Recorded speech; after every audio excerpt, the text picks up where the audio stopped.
oye baby sanzoto nanga nakoma ko bela bela nakoma ko bela bela en défaut zo mona elonge zo bima lokola nyama pasteur wana ayebisi soka alobi muto abundisaka yo alobi kombo na ye atindi yo tango muto wana zoleka yo kozwa likolo na ye na sachet tango komema na église pasteur akotia na kopo atie mai omeli nazalaki na maladie incurable oye bandaki kotungisa nga o nga moko nazalaki source nango na ignorante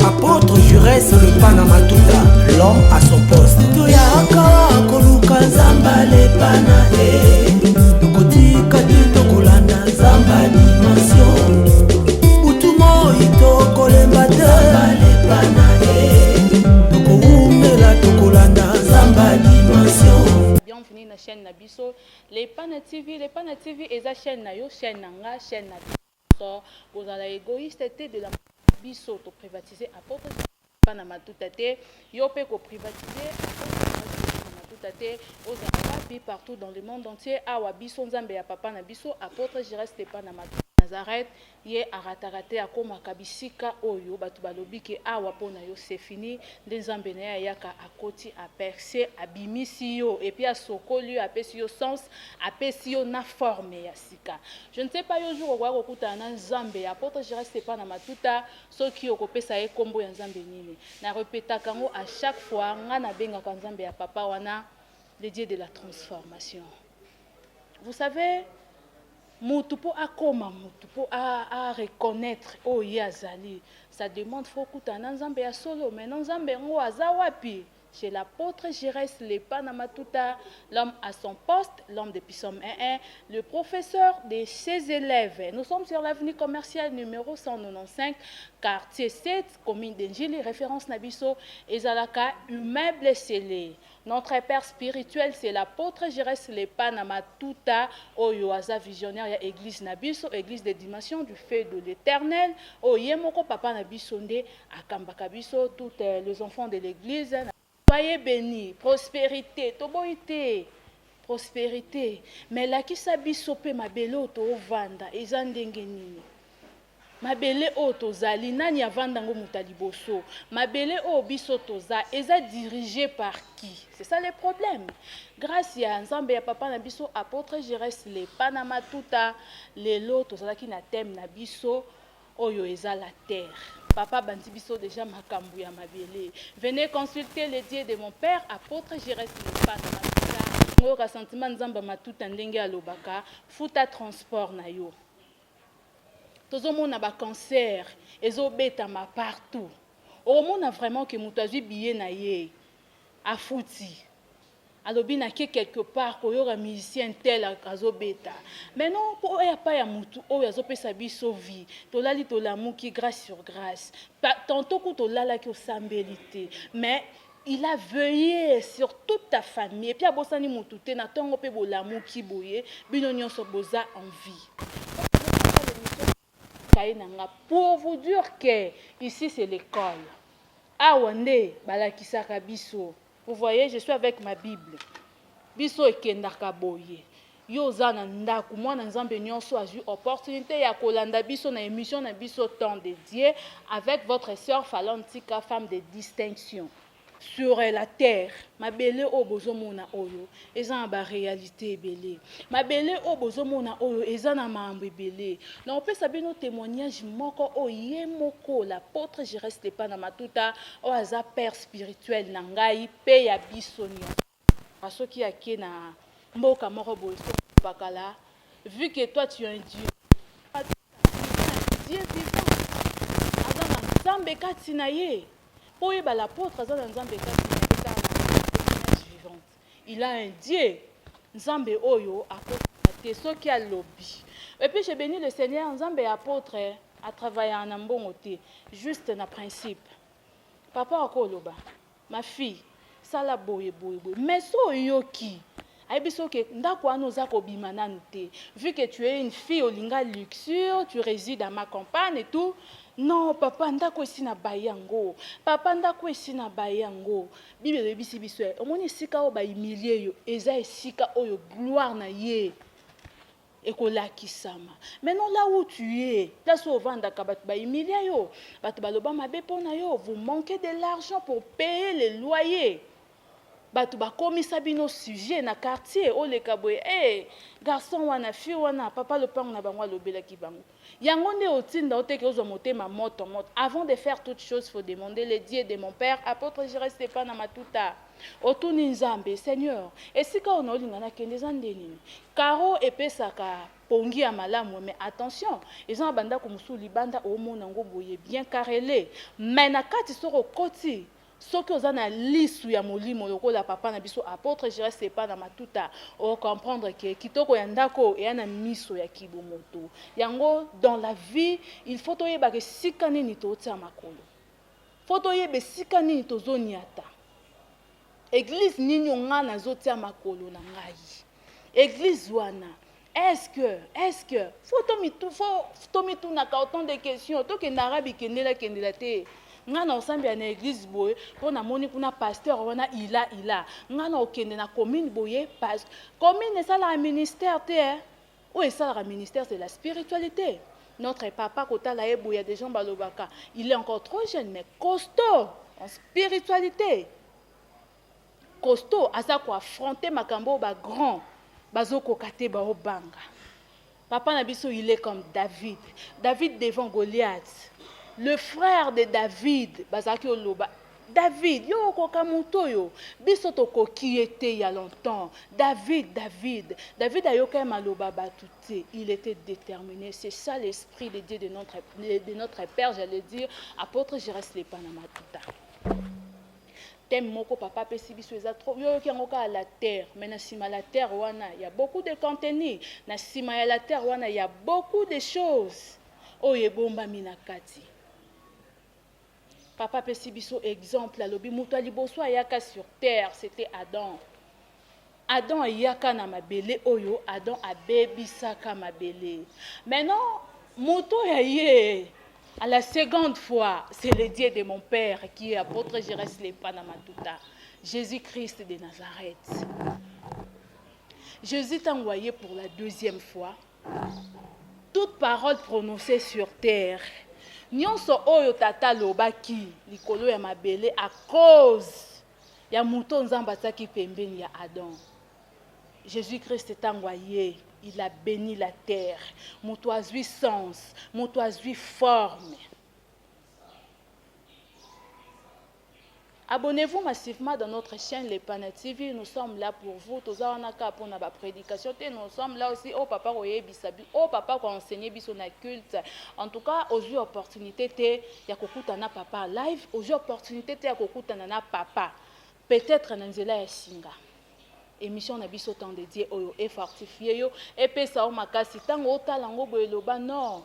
Je suis devant les dieux de l'apôtre Jérôme Stéphane matuta. Vous savez, c'est la connexion, la personne qui est connectée. Dans votre téléphone pour Android, si tu n'as pas les mégas, autant la m'embrouiller les catés.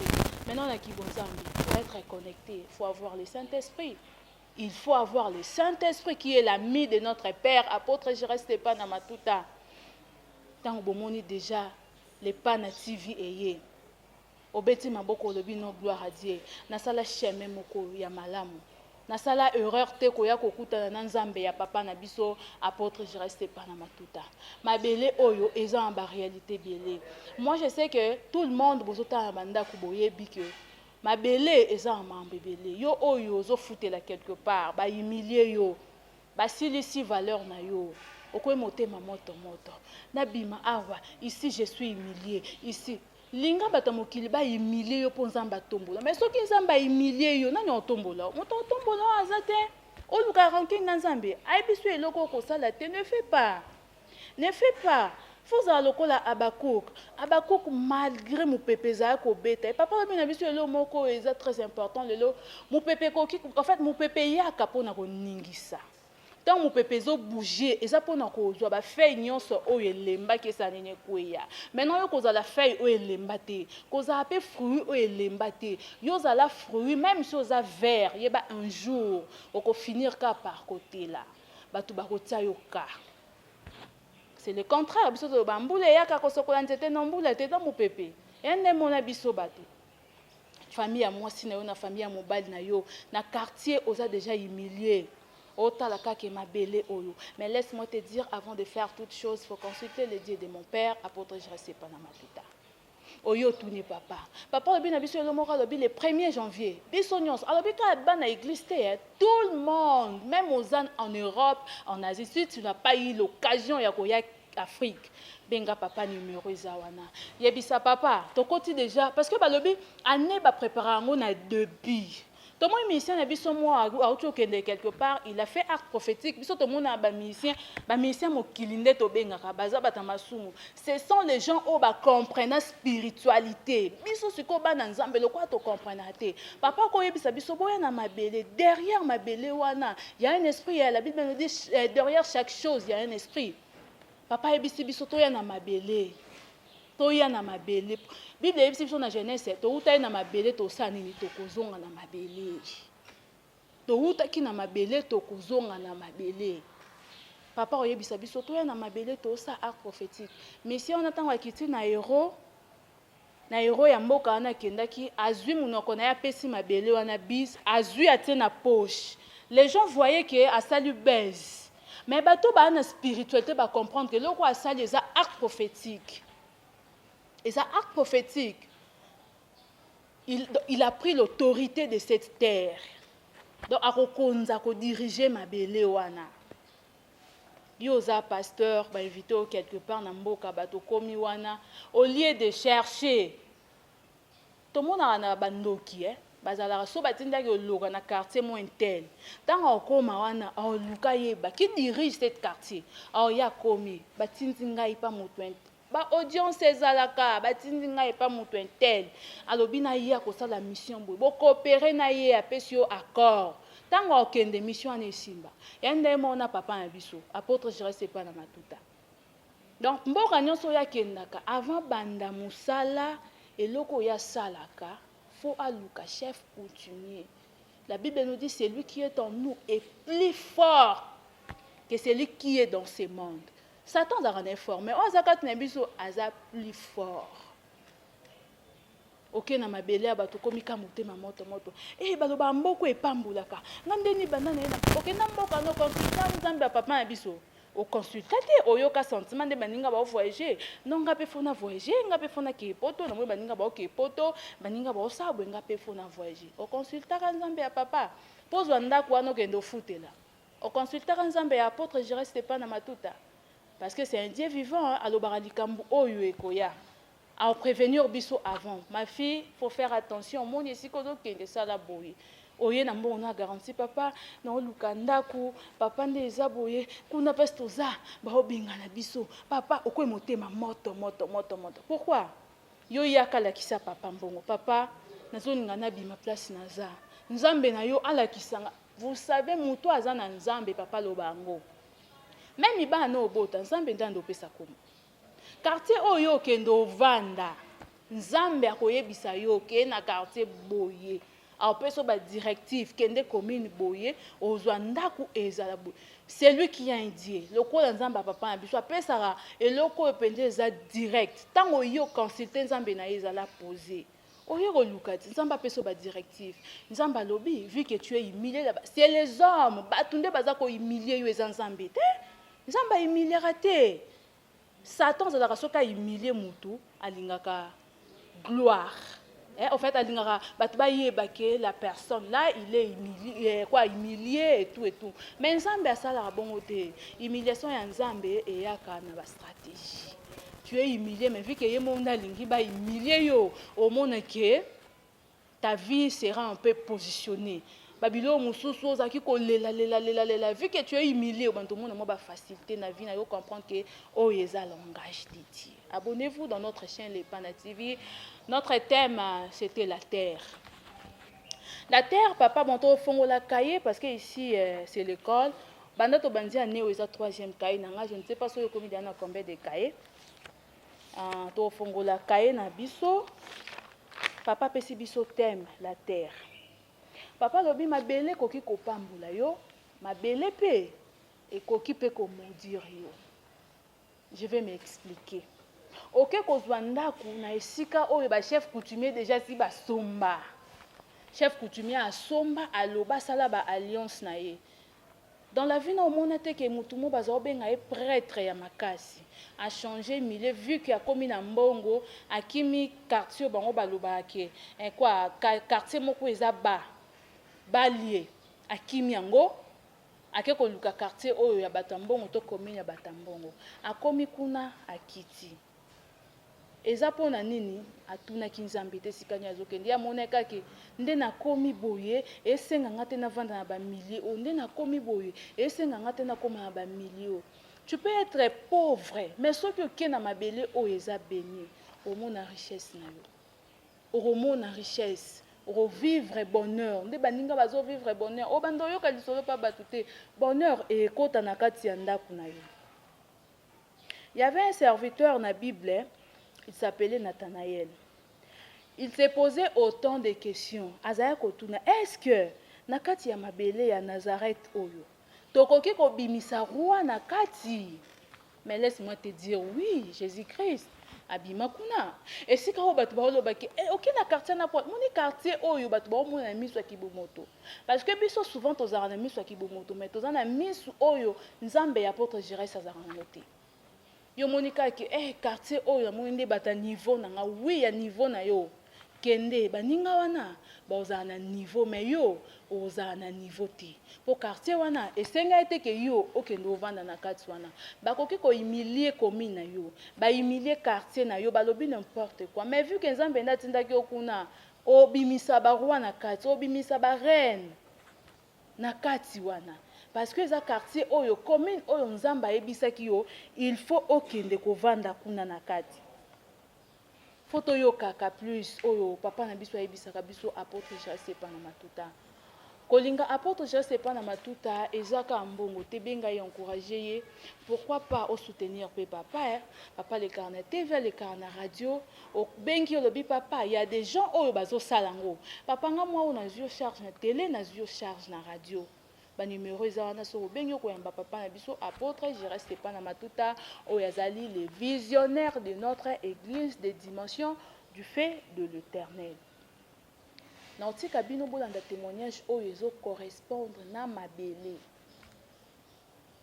Il y avait une maman Toyo Kaka. Vous savez quand j'ai prié dans nos ensembles non l'église mususu. Nous avons na remambwe les grands na ba église ba combat spirituel où ce sont des aventures. Tant on a yé na dimension na niati matambe na ngai nde baloba na lingala na niati matambe na ngai na comprendre église ya combat spirituel et puis na comprendre kozana se ya makolo ya papa oyo aza délivré kozana se ya makolo ya nzambe ya matuta église ya combat spirituel église ya pasteur oya monaka ako mona lobi mabezo komela ebisio ma fille préserve-toi dans ma boye. C'est bien, moi j'ai béni l'Éternel, je ne sais pas, toi jusqu'à présent, ce que vous avez dit, pour rejoindre Bisso. Il y a une maman qui a commis subir conséquences. Toyebi, tozoyo kakaka, bazo makola bato. Mais je parle avec la dame, à s'exprimer, à lobby vraiment. En tout cas, j'ai vite compris qu'ici il y a un Dieu. J'ai vite compris que Kosambi en église a combat spirituel. Et ça l'a comment dirais-je, et ça l'a bazo maltraité binoté, bazo formé bino. Donc ici c'est l'école, ah wa pena ba forma kabiso. So yebi Kosambi la te, ah ba la kisao, po obandoya na kaye na yo, oya na Bible na yo. Là qu'on a deux bics. Nazana deux bics. Bic rouge na bic bleu. Vous voyez ici ba point o est marqué nga makasi nde nazwaka na komi yango na bic rouge. Donc c'est vraiment important. Pona ko vana ndako boye na revoir ba notes po ezala bongo na place au papa le baki eloko est important na pratiquer yango na vie nanga o pratiquer pe le bobengi papa en tout cas na zongeleki message otanga ki j'ai aimé papa nzambe na yo vraiment abaki senga lisusu un plus. Je vous laisse de suivre les témoignages. On se retrouve à tout à l'heure. Voilà, merci à tout côté maintenant la série témoignages Nabiso parce qu'on a essayé une émission temps dédiée à moi pour la prédication, tous en a témoignage. Cette fois-ci, tu sais papa, pour papa lingama ma publicité te, depuis ce qui papa oyo makambu nzambe na yo azo sala. Et l'équipe makasi, il y a des spectateurs au balingara ba moni après banzi. Quand on a thème Nabiso oyo ya terre. Toza na moko ya mwana ya papa na biso oyo papa pesa qui est prophétie nga na lobango te parce que comme que non montage to ça la montage te toza na se ya alliance ya nzambe ya papa na biso apôtre Jérès le pana matuta oyo aza nzambe moko alingaka ordre alingaka biloko oyo yaka te pona ba gloire ya batamokeli toza na maman na biso pembeni notre présidentielle au fond na biso na plateau bamona maman na biso toza na awa. J'espère que bomoni maman na biso toza na ye awa tokosola na ye boyeba soki makambo papa ebisaki eza mambo ya lokuta to eza ya solo wana topesi maman na biso bote. Bonjour maman Eve. Bonjour ma femme. Boni. Nazabi. Vraiment au maïta moi voanda ngoko na bandeko bazolanda biso ba capter vraiment bien o eza mambo ya spiritualité. La plupart des gens ba mona kama bele ba eba importance na ngote ya certaines personnes basalaka ba arts mo ya mabe toyokaka mutu alekaki bazwi mabele ya pine ya voiture na ye mutu alekaki bazwi mabele ya makolo na ye. Maintenant prophétie au papa apesaki yo l'autre fois il y a certaines personnes au bakolobaki non eza lokuta eza ya solo te eza ya lokuta. Quand papa ebisaki yo prophétie wana en toi olobaki nini ke papa makambo alobi akosi ou bien papa a fondé Makambuana. Présente-toi d'abord, Bandego Bayeba, qui est maman Evelyne Nakata Église. Bon, comme on a maman Evelyne, nazali modératrice Nakata Église à dimension. Église à dimension, eza église moko o nzamba zo CG. Et loko papa na biso azo loba soki a lobby, eza bongo, eza fondage te. Papa nanga a proclamé qui peut a prophétisé qui ponanga makam o nga na sala tant nga na sala qui papa zala ki te. Quand tu avais fait ça c'était na ba nini ezala ki na ba 2015 ba 2015 c'était quoi en bref makambo yo sala ka o papa ebisa ki onini na cuite. Bon eza état moko tozalaki nango na église place na wutaki na koki kotanga kombo te. Pour ne pas saluer le nom de c'est-à-dire pasteur wana ayebisi biso ka alobi muto abundisaka yo alobi kombo na ye atindi yo tango muto wana azoleka yo kozwa likolo na ye na sachet tango komema na église pasteur akotia na kopo atie mai omeli. Oh là là. Nzoka nde komela wana tozomela ezomema kati na biso destruction. Et pas pasteur wana zokosa biso ke tango komela ye po o dominer ndoki wana. Nzoka nde ezalaki au contraire. Tango tosalaki ba acte wana et détruisaki santé na biso. Ya yo personnellement ya ngai na ya mwana nanga. Bomelaki yo na mwana. Na melaki nanga na mwana nanga. Mais bato nyonso pe na église eza net système ya pasteur wana. Akosala bato na directive wana. C'est-à-dire tango mama asalaki biso directive wana ebebisaki santé nanga na ya mwana totambolaka maladi tozozala ignorant. Mais tozoyeba te toza ba aveugle. Nzoka nde eza na acte biso topoza na kala. Mais tango toye na église à dimension oyo papa na biso ya molimo papa nanga apôtre Jérès oyo nga nazobenga Josué oyo azokotisa nga na Kana mpo nazalaka na bapapa mibale te nazalaka na papa moko mpo papa nanga aza na makoki ya nyonso aza na prophétie aza na badirective ntango akomona likambo apesi yo mpe ezomema na réussite naza na besoin lisusu ya koluka papa mosusu te aza lokola Josué nanga oyo azokotisa nga na terre promise.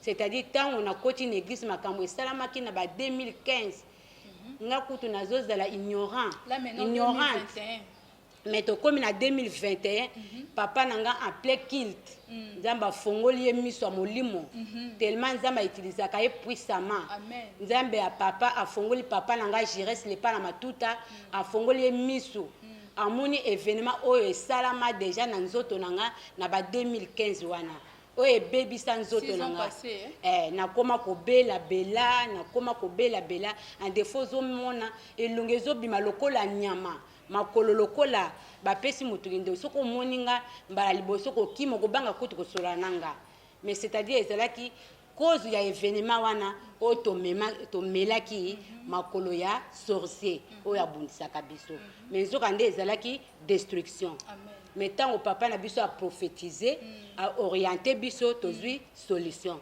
awa na église ya dimension bamontaka montage te eza réalité yo moto oza na ndako ozomitungisama na baproblème oyo eleki mayele na yo epa papa na biso apôtre Jires nzambe apesa ye nguya apesa ye makoki ya kosala autorité donc ya kodomine likolo ya nyonso aza capable yo moto oza na ndako ozomitungisama olembi na bakana yo olembi na maladie incurable maladie incurable na église ya dimension bazobika preuve nga moko nazalaki na maladie incurable oyo ebandaki kotungisanga nga moko nazalaki source nango na ignorante à cause ya bapaster. Merci beaucoup maman Eve. Message nini oyo koyebisa na bana nyonso ya dimension oyo bazolanda yo na minute oyo napesi bana papa mbote bisika bazolanda bazala na kosenga na bango bazala fidèle lokola toponi Josué na biso oyo aza nzambe papa na biso apôtre Jires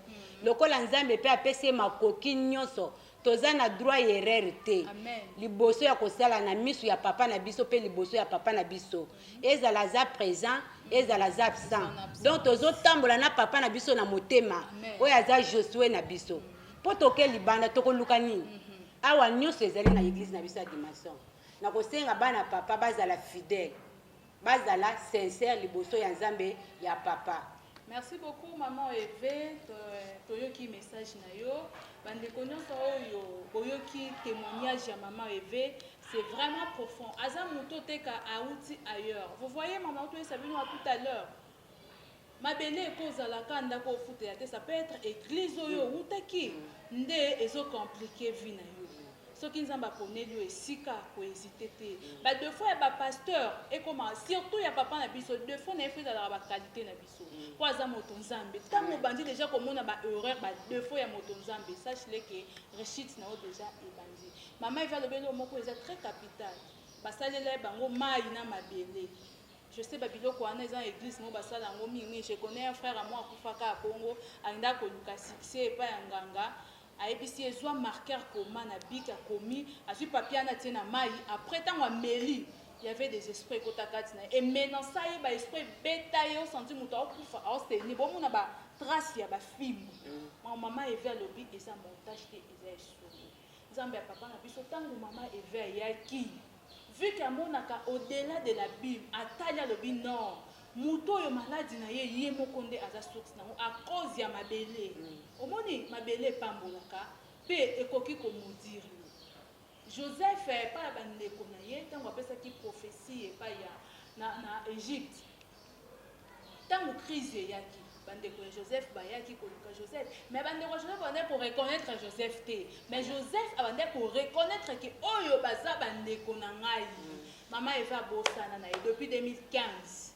a bosana tango asali siko choix et malamu c'est ton parcours qui détermine c'est ton choix qui détermine ton parcours maman Eva sali choix et malamu maman Eva bosana ko bosana eza nini bandeko Joseph ba bosana Joseph ba eba soute mambo basala ki Joseph vu que Joseph il était déterminé à Zotambola. Vous savez, mon toit Zotambola est loco et Zakati en Zambie. Quelque chose qui place ni. Son esprit a eu un mouton et Simbate au Gabon jusqu'à ce que Oyana, avenue commerciale numéro 195, c'est chez notre papa, apôtre Jires Stéphane Amatuta, l'homme à son poste, l'homme de Bissom 1, le professeur de ses élèves. Joseph a reconnaîtra mais bandeko ba yeba ki ete mame ba bosana depuis 2015 a bosana na ye yango tango ye ya ebika kende na ye boye na eli makamu susu mais tango na ekokaki nzambe ya apôtre ye c'était dans la foule ngombe ezala foule ovandi ebele oyeba te nzambe matuta ke ya sonde ke moto oyo aza na makambo boye mpe ntango nasalaki yango ye azalaki te imagine azalaki te nabetela ye mpe lisolo te nabenga papa na nga mutu nzambe ozomona ye mutu me kati na ye nzambe azali nabangaka ye makasi mutu nzambe donc soki azonia ta place ye azali bademo bango moko bazokima. Voilà tout un témoignage ya maman na biso ou auti ko expliquer biso vraiment mambo eza réalité hein réalité ya makasi témoignage o eza pona ndeko ka moko oyo landa ngande papa na biso alobaka aya ko prêcher tout le monde terre rapo na mutu moko nga pe na se onction nzambe ya papa na nga apôtre je reste pas na matuta na eka ko prêcher mutu moko o za na kati ya mabele oyo ezo simba te. Pose-toi d'abord des questions. Esika ona vandi nzambe ndayebisa nga nazala esika oyo nga nazala nzambe est-ce que nzambe pose-toi des questions après yo moko mipe sa réponse que esika ona sele sentiment vu que na lingaka commune oyo toyebi ezalaka ya bato mbango s'il faut le dire et non vanda beauté kuna bato apasi mais eza na commune mosusu ozo mona ngo bato apasi c'est pour les autres ya pasi mais yo so komi yo ndo za mutaliboso otia immeuble Nathanaël abandaki kotu azone komituna na Bible est-ce que na kati ya Nazareth tokoki pe kobimisa mutu amalonga na kati Bible bina biso ba penser na biso eza ba penser ya Nzambe te totika kotanga ba penser na biso nde baloba na lingala ovandi bo bandi komituna ba question est-ce que eza bato mosusu baosala misala oyo eza ebango te aosalaka mosala na parce que moninga alingaki kosala yango parce que moninga alingaki kosala yango nga mona témoignage ya mabele okoki kozala na domaine ya ofutela bandako mais nzambe préparer yo tonton na place mon boye yo ofutela ndako na commune boye yo ofutela na commune boye mais vu que yo lingi na vanda na commune wana oyo ok na commune wana na prestige parlant na lobanine moi auparavant je travaillais na YouTube mais nazo sala ba émission na ba mission na to benga ba mission mokili nazo landa nini na bi koneza o sala émission silisi au bois qui libanga ba otinde lombongo dans una facilité téléphone à bien dans alors que j'ai m'embrouillé pour rien nazo yeba te que muto na ki au servir wana nzambe nde mudaki elaki parce que oh non ça là pour l'instant le Dieu de mon père apôtre je reste pas dans ma tuta alobi or et l'argent ça lui appartient parce que muto oyo mbongo na or eza ya ye nga na kimaki ye na ke kozwa c'est-à-dire faut nzambe apesi epa na ye après nga na ki olande pa na ye vous voyez ezaki nzela o nzambe aponelaki ngai mais na basanso nga za koke nango te motema ezaki moto na bwaka libanga na sala boye mais on a comment vivre lelo c'est plus que libanga on a komi kozwa lelo c'est plus que libanga pona nini cette fois-ci na yokaki o nzambe papa na ngai ebisaki nga non tu dois quitter cet endroit ozalaka na même domaine okozaka na domaine en foutela ma changer commune nde monanga na za domaine nanga je suis dans les médias s'il faut le dire hein naza ba émission na sana na ba chaîne belé na yamba ba mission belé naza kana kata domaine nanga mais alobi il faut changer ye monda poni ninga vu que poni a imposé nga na yoki na salle bomoni lelo ba retomber ya malamu na vanda ye nanga na linga nzembo frère ana makasi na vanda ki nanga na yebaki Yesu te aluking a changé kombo lelo benga mosali. Le Dieu de mon Père, il est fidèle. Je salue mon église des dimensions de feu de l'Éternel. Nous sommes sur l'avenue commerciale numéro 195, quartier 7, commune de Njili, référence Nabiso Izalaka, meuble. C'est là, sur le biso derrière. Notre caméra, tous en président Nabiso, c'est yende mutazo pe sa sensi ya bilili ya makasi boye. Donc notre président, il est vraiment intelligent, asa expert na domaine ya caméra, on a bien totike la ngondeye. Merci beaucoup na bandeko nyonso balandi biso nzambe ya papa apambola bino c'est toute personne ou alingi abenga ngai. Contactez-moi. Mon numéro est 085 577 98 87. 085 577 98 97. Liboso botia plus 243 na bandeko baza libanda ya mboka. Merci beaucoup, on se retrouve à la prochaine.